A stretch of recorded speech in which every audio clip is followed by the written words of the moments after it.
Bonjour à tous et direction les Jeux. Avant-dernier épisode de notre podcast avant le début de ces Jeux Olympiques de Paris.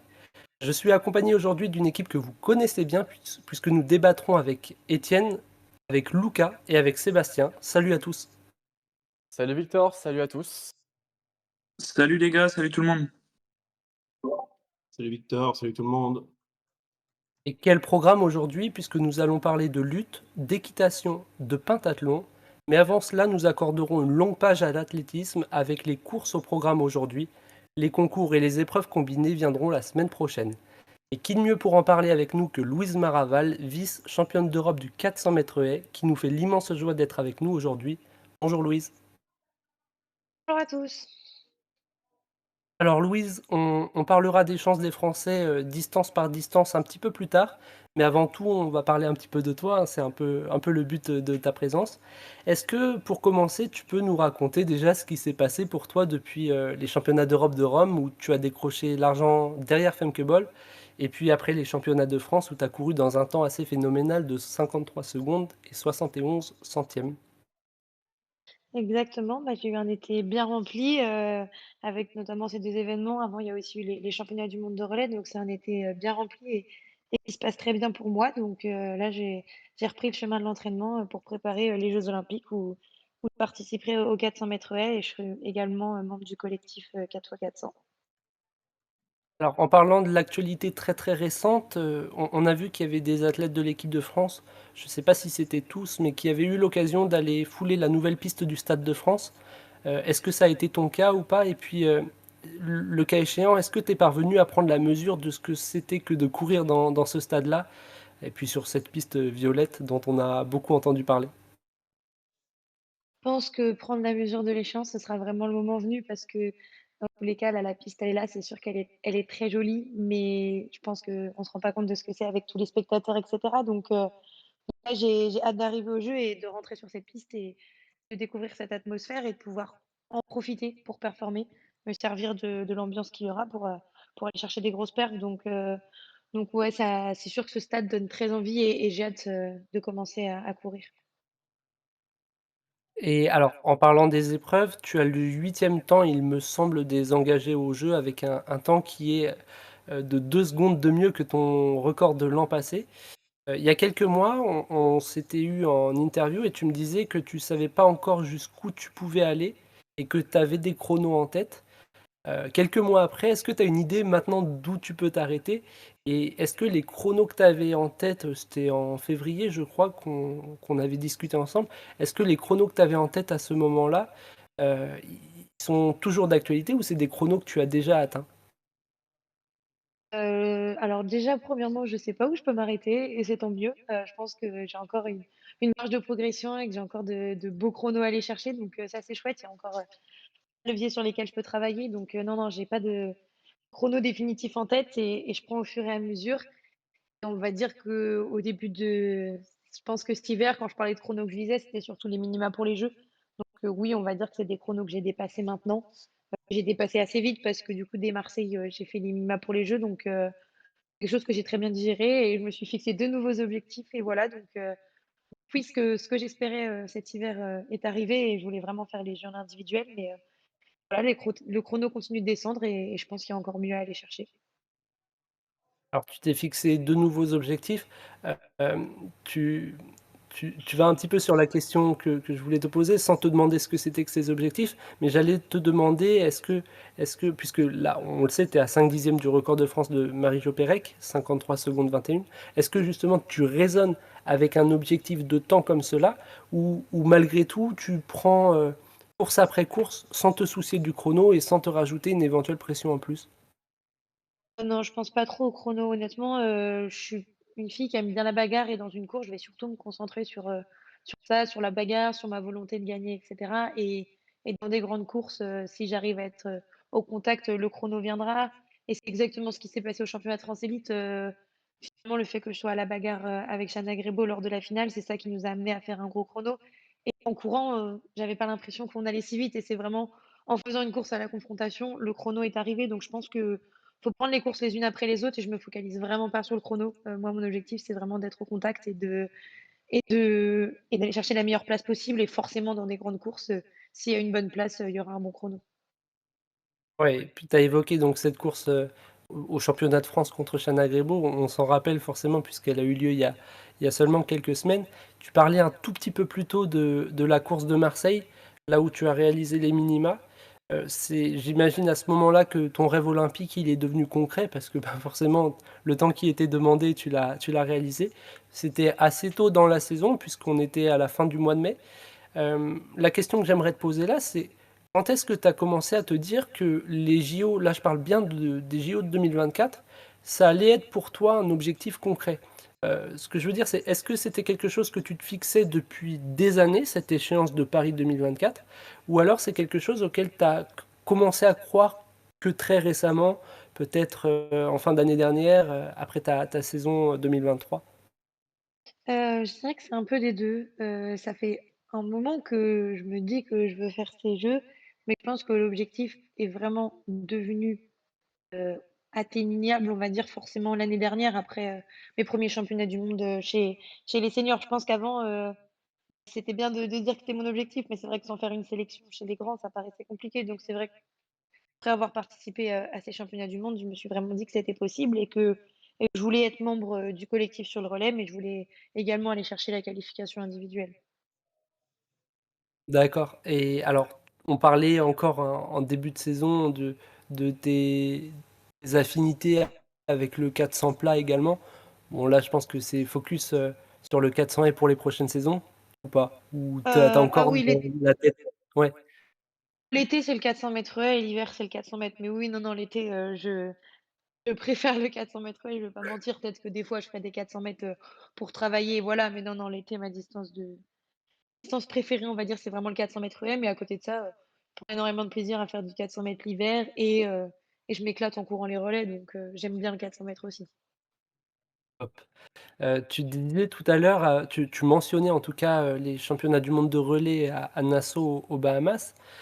C'est une saison qui est assez folle, on peut le dire pour toi, puisque tu as battu ton record personnel à 4 reprises.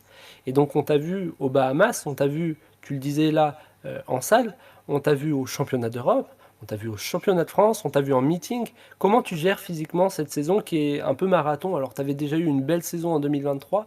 Là, comment tu te sens à ce moment-là de l'année? Et je me sens bien, je me sens pas du tout, épuisée ou quoi. J'ai encore, très, très envie de courir et je me sens pas du tout fatiguée. Bah, je pense que déjà c'est aussi mon coach, qui a géré tout ça pour que je puisse être en forme, lors de tous ces événements et puis après, d'un point de vue personnel, j'aime bien l'aspect qu'il y ait beaucoup d'événements. C'est-à-dire que, bah, toute la saison, oui, on savait qu'il y avait les jeux à la fin, que c'était l'événement le plus important et voilà. Mais il y avait plein d'autres objectifs durant toute la saison et du coup, moi, j'aimais bien ça, l'aspect qu'il y ait plusieurs échéances et qu'à chaque fois, il fallait se préparer pour cette échéance-là et voilà, donc moi, j'ai bien aimé le fait qu'il y ait plusieurs grosses échéances cette année. Ça m'a bien convenu et ça m'a permis à chaque fois de me concentrer sur la future échéance sans trop penser à tout ce qui allait à se passer après, donc j'ai pris les choses étape par étape. Je pense que c'est ça qui me permet de bien vivre ma saison là et là, j'ai encore hâte de courir et je suis pas du tout fatiguée, je suis juste, trop, trop pressée d'être au jeu, là. D'accord. Bah, ça fait plaisir à entendre, en tout cas. Est-ce qu'on peut, heu je pense à une phrase qui me revient en t'écoutant, c'est Maël Gouillette qui disait en interview il y a quelques jours ou quelques semaines que lui, il fonctionnait pas avec son coach, en prévoyant des pics de forme, mais plutôt avec des plateaux de forme. Est-ce que c'est finalement un peu ce que toi tu fais? Je ne sais pas Bah, si en j'avoue sprint on peut dire la même chose? bah, c'est plutôt mon coach qui gère ça, donc ce serait moi, je veux pas dire des choses parce que c'est plutôt lui D'accord, qui gère tout ça, mais en tout cas, je sais que oui, on a travaillé pour que je puisse être en forme à la fois aux championnats d'Europe, mais aussi aux Jeux. Enfin, c'est vrai qu'il y a tellement d'échéances sur la saison et qui sont quand même un peu espacées. Enfin, il y a 1 mois et demi quand même entre les championnats d'Europe et les Jeux, donc on a travaillé sur ça. Par exemple, après les championnats d'Europe, bah, on a eu l'occasion de remettre un cycle d'entraînement quand même jusqu'aux Jeux, donc là, c'est vraiment mon coach qui a fait en sorte que je puisse être performante à chacun des championnats surtout. très bien. Si on se focalise un petit peu sur les jeux, là, on a une actualité sur le 400 mètres haies qui est assez chargée. Heu On se dit que Sydney McLaughlin, qui vient d'améliorer son propre record du monde, pourrait être poussé dans ses retranchements par Femke Bol, qui elle vient de battre le record d'Europe le week-end dernier à la Chaux-de-Fonds. Est-ce que toi, c'est un scénario que tu envisages, de voir le record du monde tomber à nouveau? Et est-ce que tu te vois dans une lutte avec les deux reines de la discipline?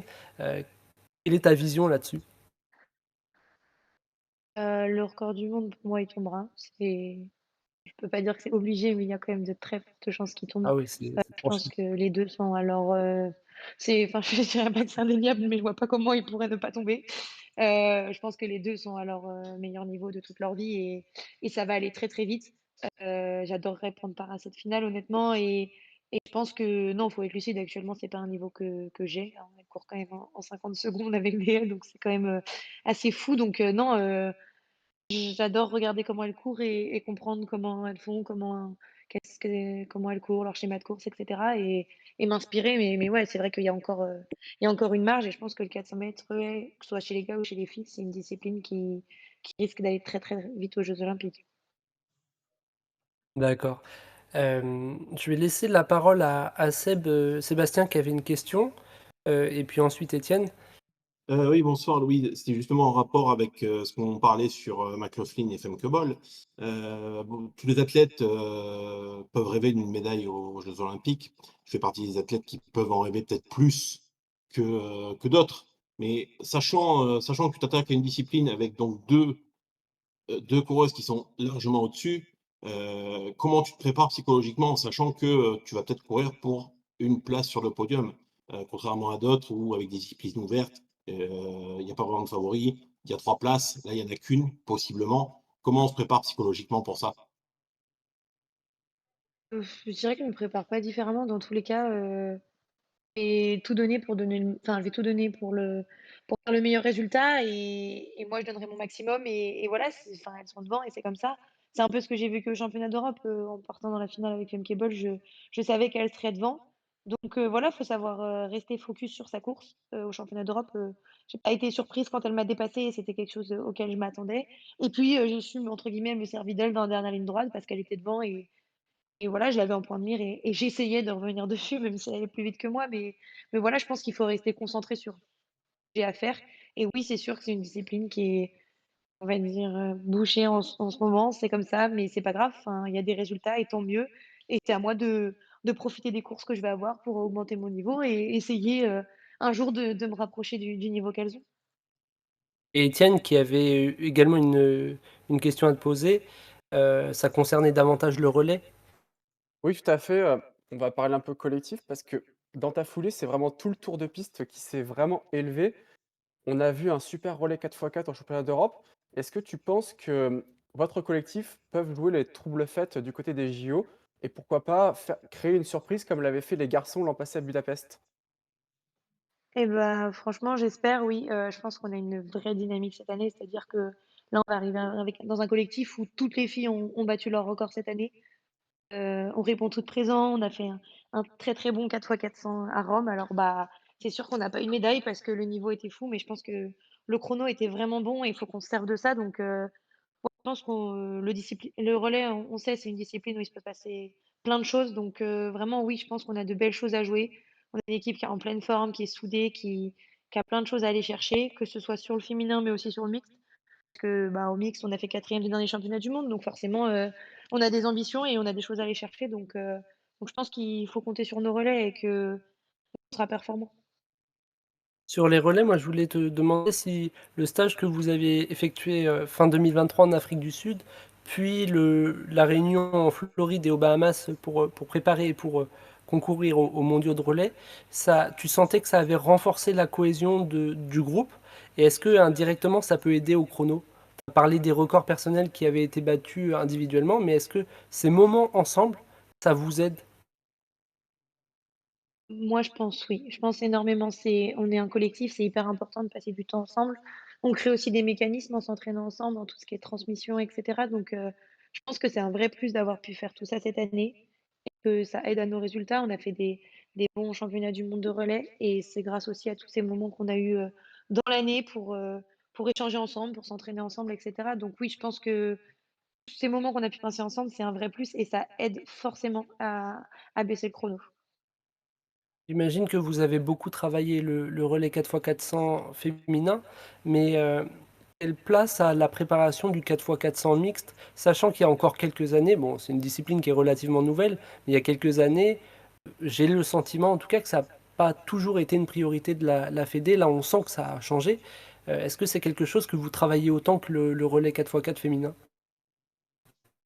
Honnêtement, on travaille les 2 autant. On a des ambitions sur les 2 relais et on travaille les 2 relais autant. Donc ouais, non, il y a pas de préférence, on va dire, pour l'un ou pour l'autre, que ce soit les relais mixtes, enfin le relais mixte ou les relais historiques, non, non, c'est les 2 sont très importants pour nous et on les travaille autant. Super. Est-ce que quelqu'un a une autre question pour Louise? Bonjour Louise déjà, et moi je voulais juste te demander du coup pour les prochains jours, là vu que les JO sont dans 10 jours, bon l'athlé c'est la deuxième semaine, je voulais juste savoir comment allait s'organiser tes derniers jours, quand est-ce que tu allais te rendre au Stade de France et comment ça allait se passer exactement. Eh bien, là, je suis encore, chez moi à Nantes, puisque je m'entraîne, au pôle France de Nantes. Donc là, je suis encore chez moi dans ma petite routine quotidienne, on va dire. Après, les athlètes, on va aller du côté de l'INSEP, heu, s'entraîner quelques jours avant l'INSEP et se retrouver là-bas et après au village olympique, quelques jours avant l'épreuve et le Stade de France, le jour J, pour l'épreuve. Donc voilà, ça va couler de source. Là, il reste que quelques jours chez moi et après, on va à Paris d'abord à l'INSEP et puis après, du côté du village olympique. Génial. Pour terminer, qu'est-ce qu'on peut te souhaiter alors pour ces jeux olympiques? Et ben, des super résultats, de profiter à fond de cet événement qui sera unique parce que j'aurai pas 50 fois des championnats à domicile donc profiter à fond de cet événement, de se servir de l'atmosphère pour qu'on se transcende, que ce soit individuellement ou avec le collectif et voilà, aller chercher les meilleurs résultats possibles parce qu'il y a des belles choses à aller chercher, je pense. Eh ben, un grand merci à toi, Louise, de nous avoir offert de ton temps pour être présente sur ce podcast. On a hâte de te retrouver Aussi. au Stade de France pour les séries du 400 mètres haies qui ont lieu, je crois, le 4 août. Et on espère te voir le plus tard possible, la finale étant prévue le 8 août au soir. J'aurai la chance d'être en tribune comme spectateur. Nous, on va désormais évoquer rapidement les autres courses. N'hésite pas à intervenir si tu le souhaites. Je préviens simplement les auditeurs qu'étant donné que le podcast dure 1 heure à peu près et qu'il nous reste aussi 3 sports à évoquer aujourd'hui, on va pas forcément entrer dans le détail de chacune des courses, mais on prévoit dans tous les cas un space sur Twitter quelques jours avant le début des Jeux qui sera intégralement consacré à l'athlétisme afin d'approfondir distance par distance. On débute avec les épreuves de sprint, le 100 mètres et le 200 mètres pour commencer. Bon, bah, chez les hommes, malheureusement, on n'aura pas de Français sur la distance reine et je crois que c'est la première fois depuis 1932, j'avais vu passer cette statistique. Chez les femmes, on aura Jemima Joseph.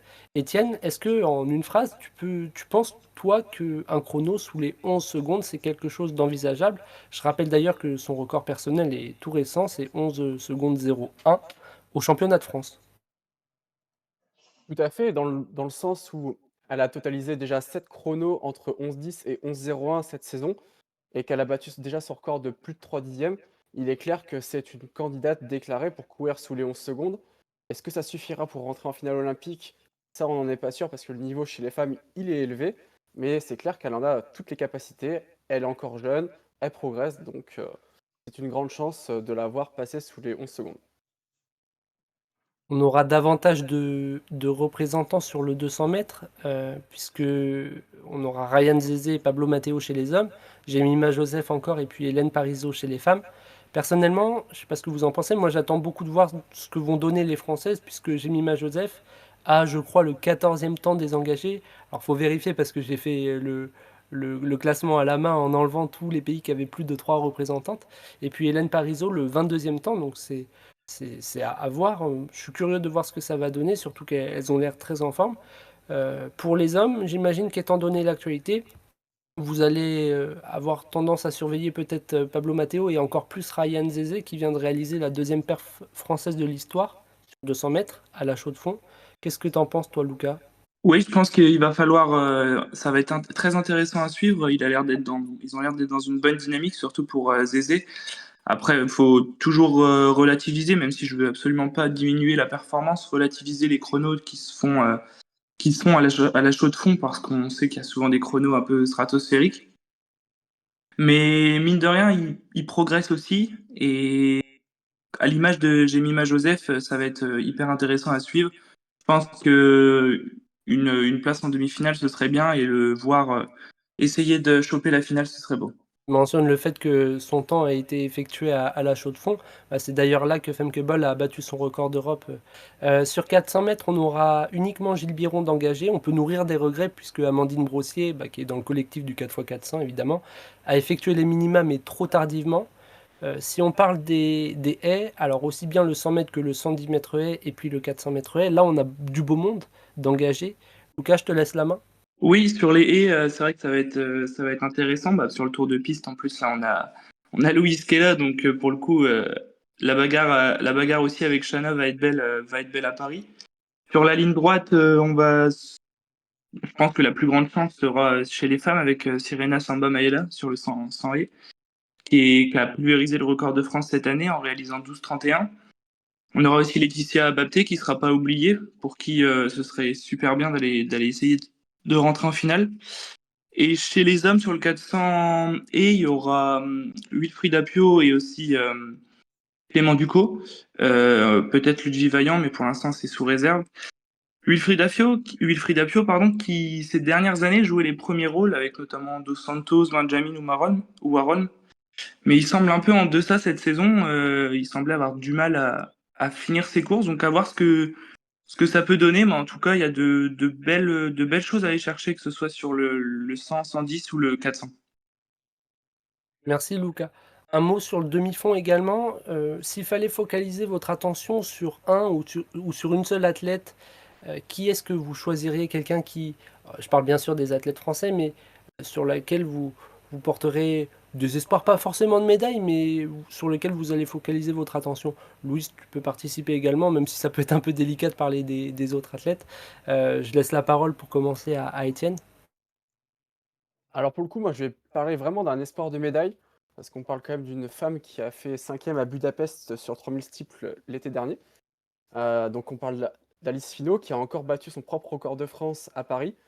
Elle n'a pas encore beaucoup couru sur 3000 steeples cette année. Elle a été championne d'Europe. Dans la foulée, elle bat son record de France à Paris.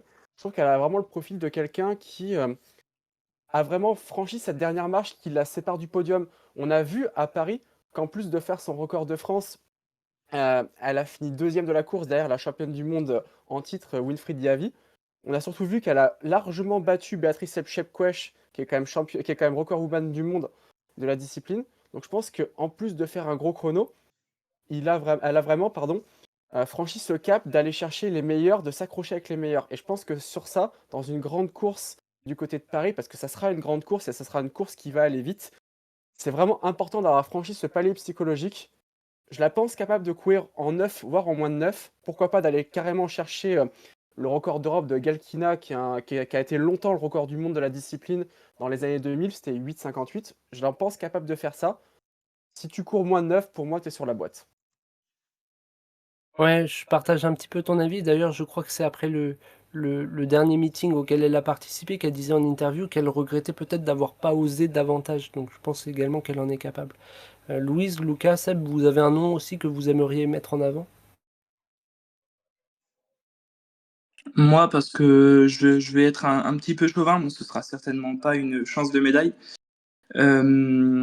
mais je vais parler de Méline Rollin, pardon, excusez-moi, qui est ardennaise comme moi, qui a battu cette année le record de France de Christelle Donné en l'abaissant à 2h24 et 12 secondes, 12 centièmes, pardon. C'était au marathon de Séville, elle avait terminé 7e. Donc, hâte de voir ce qu'elle peut donner, d'autant que son dernier rendez-vous sur le semi-marathon des Europes, elle avait connu un petit peu une grosse défaillance. Donc, elle avait été au bout malgré tout, et je pense qu'elle va bien avoir à cœur de se rattraper. Alors Lucas, tu parles d'une marathonienne. On était un peu plus sur le demi-fond, mais je vais vous poser également la question sur le fond. Donc sur les disciplines du fond, donc n'hésitez pas, c'est le moment. Ma question portait sur le demi-fond, mais j'allais vous demander pour les distances supérieures. Seb, Louise?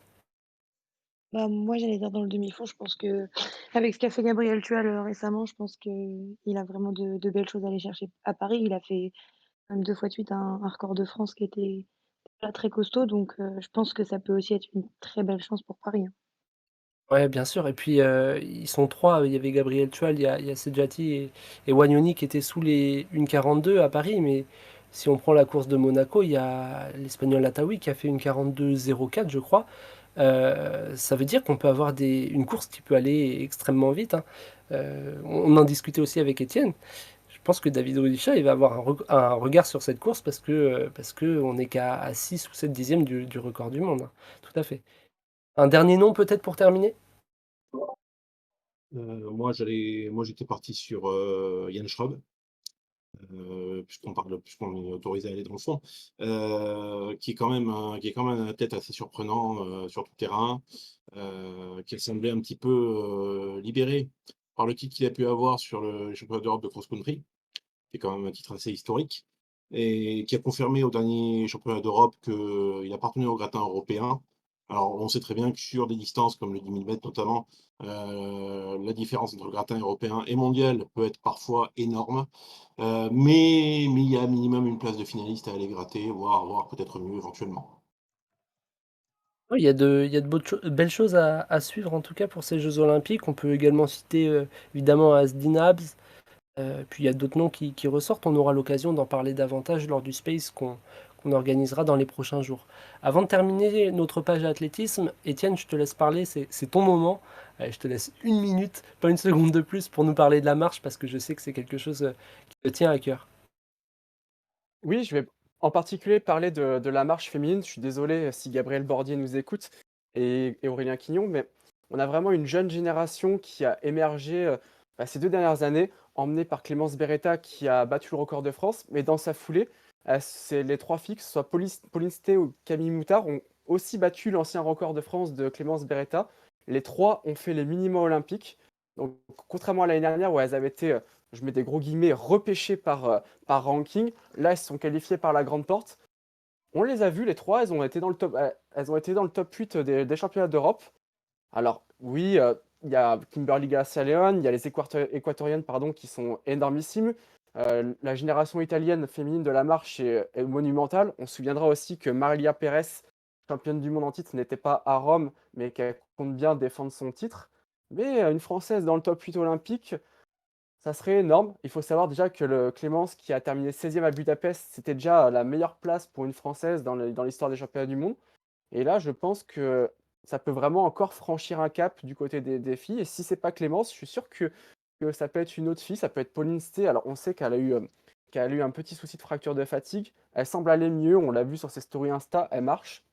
Et puis, au final, pourquoi pas aussi Camille Moutard, qui n'a fait que repousser son record au fil de la saison. Il faudra voir au niveau de la fatigue pour ces trois filles.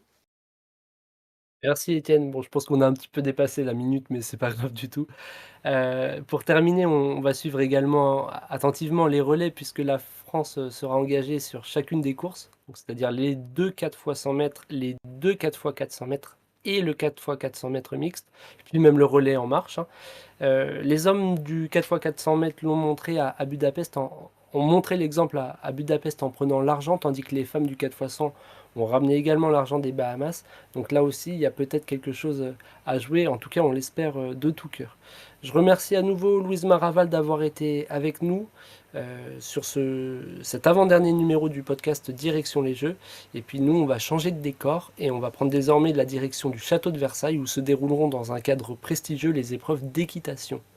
Les Bleus seront engagés en individuel et par équipe avec le maximum de représentants, c'est-à-dire les Bleus seront dans les 3 concours du programme olympique, le saut d'obstacle, le dressage, le concours complet, qui réunit les 2 épreuves que je viens de citer, puis plus l'ajout d'un cross. Pour situer un petit peu, la France, elle ne devrait pas faire de miracle en dressage, hein, ça va être très très très compliqué, on va pas se mentir, aussi bien en individuel qu'en équipe. Tandis qu'elle reste sur un titre par équipe en 2016 et une médaille de bronze en 2020 au concours complet. Sur le saut d'obstacle, c'est également une médaille d'or en 2016, donc ça a été une année assez dorée pour l'équitation tricolore. En individuel, toujours en 2016, Asti Nicolas avait ramené l'argent du concours complet, alors qu'il faut remonter à Alexandra Lederman, qu'on connaît, enfin que les plus jeunes connaissent pour la série de jeux vidéo, en 1996 pour retrouver la trace d'une médaille française en individuel et sur le saut d'obstacle. C'est sur cette dernière épreuve, me semble-t-il, que la France jouera ses meilleures cartes parce que, hormis Kevin Stowe, elle va concourir avec les deux meilleurs cavaliers, enfin avec deux des meilleurs cavaliers au monde, Julien Epaillard et Simon Delestre. Lucas, quel crédit on peut leur donner au moins déjà par équipe, et puis je laisserai Seb parler de leur chance en individuel. Alors par équipe, clairement, tu l'as dit, on a trois des meilleurs cavaliers, enfin, en tout cas deux si on met Kevin Stott un peu moins haut. On a Julien Epaillard qui est cinquième mondial, Simon Delestre septième, et donc Kevin Stott 17e. Donc trois cavaliers dans le top 20 mondial. Si on regarde un peu ce classement plus en détail, on fait clairement partie des meilleurs. Les résultats de chacun en individuel ont été plutôt très positifs cette saison. À la limite, le seul petit bémol que je pourrais mettre, c'est sur les chevaux, notamment de Simon Delestre et de Julien Paillard, qui ne sont pas les chevaux qu'ils ont le plus monté, du moins en compétition cette saison. Il me semble qu'il y a des chevaux qui ont été blessés, notamment du côté de Julien Paillard. Mais oui, je te laisse, vas-y. Non, non, mais Julien Epaillard emmènera Dubaï de Cèdre. Ça a été le fruit d'un travail de réflexion entre Ouais, ce cheval et Donatello Doge, il me semble. c'est ça, Et, ouais. et Dubaï de Cèdre, en fait, a montré des belles garanties quand même, hein. Seb Oui, nous en oui. parlera en individuel, mais en fait, ce qui s'est passé, c'est qu'au mois de février, il me semble, il faudra regarder, mais je crois que c'était en février, les deux chevaux ont pris un break, hein, une pause de quelques semaines. Donc c'est aussi pour ça qu'il y a eu moins de compétition avec ces deux montures-là. Oui, c'est ça. Et tu fais bien de le dire. Dubaï du Cèdre a clairement fait des bons résultats aussi cette saison. Et juste pour en revenir à l'équipe, ils ont fait une superbe performance cette saison en allant remporter la Coupe des Nations de Rotterdam avec beaucoup de sans faute, notamment Simon Delestre avec la jument qu'il va emmener. Donc franchement, de belles perspectives et de très belles choses à aller chercher en équipe. Je vais laisser Seb parler de l'individuel. L'individuel, ça va être bon, c'est peut-être un peu plus complexe, on va dire. La France a souvent prouvé sa qualité par équipe. En individuel, il y a déjà eu un peu plus de mal, je pense, à franchir le pas. Maintenant, c'est vrai que pour moi, la meilleure carte reste Julien Paillard, qui sort quand même d'une saison, on va dire, bon, c'est difficile de faire mieux, un titre de vice-champion d'Europe, il vient de faire médaille d'argent à la Coupe du Monde, avec du Dubaï du Cèdre, justement. Ça reste, selon moi, la carte la plus régulière, en tout cas. On sait que les Jeux Olympiques, c'est particulier par rapport à une saison de Coupe du Monde où, si on se loupe sur une épreuve, on peut se rattraper à la prochaine. Là, on est sur du cavalier, on n'a que des cavaliers expérimentés qui ont quand même des chevaux qui sont de qualité. Pour moi, Julien Paillard est la meilleure carte, indiscutablement. 46 ans, il est là depuis longtemps, il était déjà champion d'Europe en 96, c'était une éternité. Et pourtant, il continue à dominer au plus haut niveau. C'est l'occasion jamais pour lui, je pense, selon moi. Merci Seb. Sur le concours complet, si on dit un mot là-dessus aussi, on va retrouver dans l'équipe de France de Paris deux survivants avec des guillemets des précédentes Olympiades. Karim Lagouag, qui a été sacré à Rio et bronzé à Tokyo, et Nicolas Touzin, qui a été médaillé à Tokyo également. Le concours complet a cette particularité d'avoir une hiérarchie bien souvent dessinée. Qu'est-ce que t'en penses, Lucas? Oui, tu as raison. C'est vrai que souvent, la hiérarchie est quand même bien faite de base. Euh, Après, je pense qu'on va arriver avec aussi une équipe solide, avec beaucoup d'expérience, comme tu l'as dit, avec Kevin Stott et Touzin. On connaît moins Stéphane Landois, mais qui a de très belles choses à revendre aussi. La seule chose, c'est que c'est quand même difficile de se prononcer sur le concours complet, tant ils sortent peu finalement en complet au cours de la saison. Mais je pense qu'en France, on a une équipe en complet qui est toujours compétitive. On l'avait vu à Rio et à Tokyo. Karim Lagouag, je m'excuse, j'ai dit Kevin Stott, c'est bien Karim Lagouag. Mais je pense que l'équipe, globalement, peut aller chercher de belles choses et continuer après Rio et Tokyo de ramener une autre breloque. Ouais, il y a une tradition à faire perdurer. Après, voilà, on va pas se mentir, hein, il y a quand même des équipes solides en face, hein. Mais je pense que ça leur tient à cœur de ramener quelque chose, surtout à domicile et dans le cadre des jardins du château de Versailles. C'est pas donné à tout le monde de pouvoir y concourir tous les jours. Euh, Si on résume un petit peu sur l'équitation avant de passer au pentathlon, si on part bilan d'1 à 3 médailles, est-ce que ça vous paraît cohérent, Seb, Lucas, sachant qu'une médaille ce serait quelque chose, on va pas se mentir, d'attendu, 3 médailles ce serait un très bon bilan. 3 médailles, ce serait un excellent bilan, on va dire. Parce que ça impliquerait, comme tu disais, le dressage. Il semble compliqué d'envisager de faire une médaille sur cette épreuve-là. Ça impliquerait 2 médailles, au moins une médaille par équipe, donc, voire deux, et une médaille en individuel. Il y a des belles cartes, comme je disais, entre Julien Paillard et même Nicolas Touzin sur le concours complet en individuel, qui est quand même ultra expérimenté. Mais faut pas brûler les étapes, faut pas mettre la charrue avant les bœufs. Une médaille déjà serait un bon début. Moi, je parierais sur deux personnellement. Je pense que c'est par équipe que se situe quand même nos meilleures chances dans l'absolu. Une médaille par équipe au concours complet, une autre sur le saut d'obstacle. Bon, je pense on pourra s'estimer satisfait. Ouais, avis partagé, Lucas? Ouais, avis partagé. Pour moi, viser 2 médailles, une par équipe sur le complet, une par équipe sur le saut d'obstacle, ça me paraît le plus probable. Bah, je pense que ça fait consensus, hein. C'est évidemment les épreuves sur lesquelles on attendra le plus des Français et puis surtout des équipes de France. Prochain sport au programme, ce soir, on va parler pentathlon moderne. Bon, le format devrait encore évoluer lors des Jeux de Los Angeles. Je vais laisser Lucas nous rappeler les disciplines qui sont au programme du pentathlon si vous n'avez pas l'habitude de suivre ce sport tous les jours. Et puis surtout, je vais aussi te laisser parler des nouveautés pour ces Jeux olympiques parce que le format a quelque peu changé, même si les disciplines sont les mêmes, le format a évolué depuis les derniers Jeux. Ouais, donc le pentathlon, c'est un sport qui regroupe 5 disciplines assez différentes les unes des autres, puisqu'on retrouve la natation, l'escrime, l'équitation et enfin le laser run, qui est un mix entre course à pied et tir au pistolet laser. Donc avant, comme tu disais, le format il a changé. Le format avant, c'était chaque athlète participait à toutes les disciplines et avec un total de points, et il s'est lancé lors du laser run avec le retard qui équivalait au point de retard accumulé. Sauf que maintenant, ils ont voulu rendre ça plus télévisuel pour pouvoir rendre ça plus dynamique. Donc maintenant, ils doivent réaliser un pentathlon en 90 minutes. Moi, je trouve qu'ils ont surtout réussi à compliquer davantage les règles. Franchement, je vais essayer de vous expliquer ça simplement. Donc, pour commencer, les 36 athlètes, ils vont passer par une épreuve de classement en escrime, dans laquelle ils vont chacun se rencontrer. Tous les pentathlètes se rencontrent dans des combats d'1 minute où la première touche est gagnante. Donc, une fois qu'on touche l'adversaire, on a gagné. On aura ensuite 2 demi-finales de 18 athlètes qui vont enchaîner équitation, à savoir qu'en équitation, ils tirent un cheval au sort 20 minutes avant le début de l'épreuve. Puis l'escrime, de la natation, donc un 200 mètres nage libre, et le laser run. Les 9 premiers de chaque demi-finale se qualifient en finale.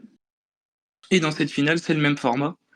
Et pour préciser juste davantage, l'épreuve d'escrime lors des demi-finales et de la finale, ça, on l'appelle le bonus round. Ça se réalise, c'est un tournoi à élimination directe en une touche encore, où le perdant s'arrête une fois qu'il a été touché. Et le laser run, c'est un 3000 mètres avec 4 arrêts au stand de tir, et à chaque arrêt, 5 cibles à atteindre. C'est une cible qui est à 10 mètres de nous, à 10 mètres du pentathlète, pardon. Alors c'est vrai qu'on en discutait hors antenne avant d'enregistrer, Lucas, sur le fait que ça pouvait complexifier un petit peu la compréhension de l'épreuve. Euh, je partage aussi ton avis, même si c'est vrai que sur la finale est beaucoup plus télégénique et beaucoup plus compréhensible. Mais vu que la compétition s'étend sur plusieurs jours avec le tour de classement en escrime, les demi-finales et la finale, c'est vrai qu'on peut facilement se perdre. Je pense par exemple à ceux qui vont avoir acheté des places en se disant bah cool, je vais aller voir le pentathlon et qui vont se retrouver avec le tour de classement en escrime au Bourget et au lieu des épreuves à Versailles. Enfin bon, parenthèse refermée, on va dire un mot également sur la délégation française parce que c'est aussi l'objet de ce podcast. On aura 4 bleus qui vont représenter la France. Je vais commencer évidemment par Elodie Clouvel, qui est éternelle dans l'équipe de France et médaillée d'argent à Rio. Elle sera accompagnée par Marie Oteiza qui court après un gros résultat dans les grands championnats depuis sa médaille de bronze. C'était aux Mondiaux 2018, donc ça commence à faire un peu de temps. Et les hommes, eux, seront représentés par Valentin Prade et puis la révélation depuis un an, Jean-Baptiste Mourcia. Et contrairement à ce qu'on aurait pu dire il y a quelques années encore, les Bleus n'arrivent pas en position de force puisque les Hongrois, les Égyptiens et les Sud-Coréens chez les hommes comme chez les femmes s'avanceront avec la faveur des pronostics. C'est simple, hein, les trois pays ont raflé 15 des 21 dernières médailles distribuées lors des mondiaux le mois dernier, donc c'est tout récent. Alors là, je prends en compte également les relais, donc il n'y aura pas de relais à Paris, mais c'est à signaler quand même, c'est une quasi-razzia de ces trois nations. Aux mondiaux, Valentin Prade n'était pas aligné, puisqu'il était déjà assuré d'être aux Jeux Olympiques. Et malgré tout, il est dans une forme encourageante parce qu'il a terminé deuxième des finales de Coupe du Monde. Je crois que c'était fin mai, un mois plus tôt. Et Jean-Baptiste Mourcia, lui, aux mondiaux, a terminé 11e. Tu l'évoquais, Lucas, les chevaux sont tirés au sort. Lui, il a été pénalisé par un cheval compliqué à gérer. On se rappelle qu'on avait vu ça également lors des Jeux de Tokyo où on avait des cavaliers et des cavalières qui étaient sur les hauteurs du classement et après l'équitation se sont retrouvés tout en bas parce qu'il y a eu des refus d'obstacles de leurs chevaux. Donc c'est vrai que c'est une variable que la fédération cherche à modifier mais qui va potentiellement aboutir à la disparition de l'équitation dans les épreuves de pentathlon. Je crois qu'on parle de la course à obstacles un peu à la Ninja Warrior, il me semble, hein, pour la remplacer. Bon, c'est tout un autre sport, mais bon, c'est pas le débat aujourd'hui. Moi, ce que je vais vous demander, les gars, c'est est-ce que vous pensez qu'il y a un peu de place quand même pour nos Français et nos Françaises, malgré tout ce que je viens de vous dire avec les Sud-Coréens, les Égyptiens et les Hongrois? Très compliqué, très compliqué. C'est vrai que la saison en Coupe du Monde donc, a été un peu, comme dans beaucoup de sports, condensée pour laisser de la place pour la préparation et pour les mondiaux aussi. Malgré tout, les résultats n'ont pas spécialement été à la hauteur, très peu de podiums. Une victoire pour Pierre Desjardins qui ne sera pas au jeu, qui était vraiment une victoire surprise, je pense. Je dirais pas que c'est un truc sans lendemain, mais c'était totalement inattendu et de toute façon, il ne sera pas là à Paris, donc compliqué de s'appuyer dessus. Les championnats du monde qui ont été ratés dans les grandes largeurs, notamment pour les tauliers comme Elodie Clouvel, qui n'a pas réussi à aller en finale de peu, certes, mais n'y est pas allé. Et comme tu dis, une domination totale de deux ou trois nations qui fait qu'on peut franchement s'interroger sur les chances françaises pour la compétition. Il y aurait eu un relais, je pense qu'on en parlerait différemment, mais il n'y en a pas. Donc, à partir du moment où un Français réussira à entrer en finale, on suivra ça avec beaucoup d'attention parce qu'on sait qu'il y a beaucoup de choses qui peuvent tourner derrière. Mais on ne part pas favori, c'est pas une honte de le dire. Lucas, tu partages un peu l'avis de Seb ou est-ce que tu te dis quand même qu'il peut se passer quelque chose? Ouais, globalement, de toute façon, c'est ça. Je vais pas répéter ce qu'il a dit. J'ai quand même envie d'y croire parce que bon, ça pourrait le faire. On l'a dit, l'équitation, ça peut être assez aléatoire. J'ai aussi envie de croire notamment en Elodie Clouvel, comme tu l'as dit, l'éternelle, qui revient un peu de loin et qui tout petit à petit revient à son meilleur niveau. Mais oui, globalement, ça restera très compliqué. Bon, bah merci à tous les deux. Pour finir, on va dire également un mot sur la lutte. C'est le dernier sport au programme aujourd'hui. Sport dans lequel Kumba Larocque et Améline Douard porteront les couleurs et auront les honneurs de représenter la lutte féminine. Alors que chez les hommes, on aura uniquement Mamada Sassila qui, lui, sera aligné en lutte gréco-romaine. Vous le comprenez, là où je veux en venir, c'est que c'est une immense déception puisque la France ne disposait pas de quotas réservés en tant que pays hôte et ne sera pas présente en lutte libre masculine. Ça fait quand même assez tâche alors que les jeux se déroulent à la maison, hein, je peux rien dire de plus. Contrairement à d'autres sports, donc aucun quota, c'est là aussi dommage, on peut le regretter. Et puis, Lucas, pour commencer, je viens de mentionner la lutte gréco-romaine, je vais te laisser nous expliquer les différences fondamentales entre la lutte libre et la lutte gréco-romaine. Ouais, c'est plutôt simple à comprendre. En lutte gréco-romaine, ne sont autorisées que les prises au-dessus de la ceinture. Donc on ne peut attaquer qu'avec les bras et la partie supérieure du corps. En lutte libre, on peut attaquer sur la totalité du corps de l'adversaire, aussi bien avec des prises jambe sur jambe, bras sur jambe par exemple, ceinturer le corps, etc. Et une autre différence fondamentale, c'est le sol. En lutte gréco-romaine, surtout, lorsqu'il y a un moment de passivité, on va dire, le, le lutteur qu'on va reprendre le combat au sol après ce moment de passivité. Le lutteur qui a fait preuve de passivité va devoir se replacer à plat ventre et son adversaire va avoir une vingtaine de secondes pour le ceinturer ou le retourner sur le dos pour marquer des points. Et alors au niveau du déroulement des matchs, comment ça se déroule? On marque un certain nombre de points avec des prises, des attaques entre guillemets, puis je crois qu'on peut également gagner par tombée. Je suis pas spécialiste de la lutte. Peut-être Oui, que tu as quelque chose à rajouter ou Seb? Oui? oui, c'est ça. Les combats durent 2 fois 3 minutes. Celui qui a la plus de points gagne, tout simplement. On peut aussi l'emporter par supériorité technique, c'est-à-dire quand il y a beaucoup de points d'écart. En lutte libre, il me semble, il faudra confirmer que c'est 10 points d'écart. Et en lutte gréco-romaine, lorsqu'il y a 8 points d'écart, on gagne aussi. Merci beaucoup Lucas. Alors je reviens sur le bilan des qualifications pour la France. Seulement 3 engagés, dont une, Amélie Ndouar, je l'ai mentionné tout à l'heure, qui profite du retrait des lutteuses et des lutteurs russes. C'est bien maigre. Qu'est-ce que t'en penses, Seb? Malheureusement, bon, déjà historiquement, on va dire, la lutte n'est pas une discipline dans laquelle les Français ont brillé au fil du temps. L'an dernier, Ibrahim Ghanem est devenu seulement le 4e champion du monde français. C'était une performance inattendue, là encore une fois, et qui a soulevé quelques espoirs d'avoir un lutteur fort, vraiment fort, pour aborder les Jeux olympiques. Malheureusement, sa saison a été perturbée par des blessures. Il ne sera pas à Paris et il aurait été une carte, bien sûr, en tant que champion du monde, incroyable, dans la quête d'une médaille qui reste, relativement rare. Partant de ce constat-là, on a donc 3 lutteurs et lutteuses, qui sont peut-être, hormis Kumba Larocque, un peu trop inexpérimentés pour ce genre de compétition. Mélindoa a eu des médailles au niveau jeune sur les championnats d'Europe, par exemple, mais c'est pas assez. On sait que la lutte est une discipline à dominance Europe de l'Est. Euh, les Français souffrent beaucoup, comment dire, en termes de compétitivité sur ces disciplines-là. C'est pas, s'il venait y avoir une médaille, ce serait une incroyable surprise. Il ne faut pas avoir peur de le dire, surtout avec 3 engagés.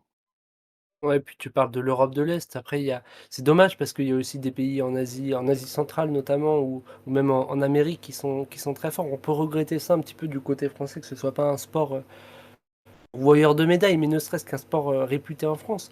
Je pense qu'on est un peu biaisé, certains d'entre nous, par le fait qu'on a grandi également avec de beaux exploits, on peut dire, on peut utiliser ce terme. Moi, je pense évidemment à Steve et à Christophe Guénaud lors des Jeux en 2008 et en 2012, ou alors Milona Noumovi qui a été champion du monde, je crois, en 2014. Mais à part ça, c'est vrai qu'il n'y a pas eu grand-chose et on peut le regretter. Donc oui, je pense que la médaille, ça va être très compliqué. Malgré tout, s'il fallait retenir un des 3 noms, je pense qu'on sera tous d'accord pour citer Kumba Larocque, qui a été 3 fois médaillé de bronze aux mondiaux, qui a été aussi une fois médaillé d'argent. Ça fait très très longtemps qu'on l'annonçait comme la pépite de la lutte française, parce qu'elle avait été 2 fois championne du monde espoir. Bon bah maintenant, Kumba Larocque, elle a 25 ans. C'est le moment pour elle de confirmer au plus haut niveau. Ça s'annonce difficile néanmoins. Qu'est-ce que tu penses de ces chances, Seb? Oui, comme tu dis, s'il faut en retenir une, ce sera elle, je pense, hein. Madame Sassila et Amélie Doah sont sans doute un peu tendres. Comme tu disais, Amélie Doah a arraché sa qualification de justesse. Kumba Larocque, s'il y a une chance de médaille, c'est elle, vraiment, parce qu'elle l'a déjà fait au niveau mondial. Maintenant, ça va vraiment être très très serré. Elle va pas jouer dans un fauteuil, elle va pas arriver avec un statut qui pourrait inspirer une éventuelle crainte chez les adversaires. 3 médailles de bronze, comme tu dis, c'est aussi preuve d'une certaine limite.